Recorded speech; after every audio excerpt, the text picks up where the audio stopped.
Tổng thống Ukraine Volodymyr Zelensky chính thức hết nhiệm kỳ từ ngày 21 tháng 5. Moscow từng tuyên bố có thể không công nhận tính chính danh của ông Zelensky sau thời điểm này. Theo quy định của Hiến pháp Ukraine, nhiệm kỳ của Tổng thống Volodymyr Zelensky chấm dứt từ ngày 21 tháng 5. Theo kế hoạch ban đầu, một cuộc bầu cử tổng thống sẽ diễn ra tại Ukraine vào ngày 31 tháng 3 để chọn ra người kế nhiệm ông Zelensky. Tuy nhiên, cuối năm ngoái, ông Zelensky cho biết, Ukraine sẽ không tổ chức bất kỳ một cuộc bầu cử nào trong giai đoạn thiết quân luật như hiện nay. Ukraine bắt đầu thiết lập tình trạng thiết quân luật kể từ khi xung đột với Nga nổ ra hồi tháng 2 năm 2022.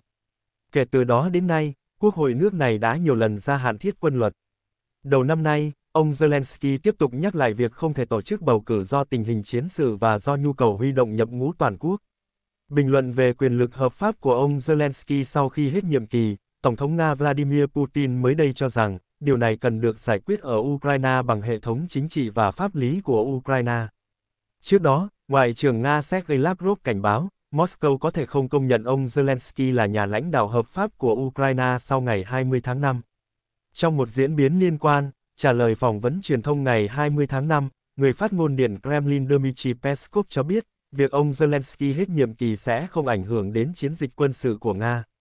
Trong khi đó, Đại sứ Nga tại Liên Hợp Quốc Vasily Nebenzia nhắc nhở các nước đang đóng vai trò trung gian hòa giải xung đột Ukraine rằng họ cần lưu ý đến thực tế rằng ông Zelensky đã hết nhiệm kỳ.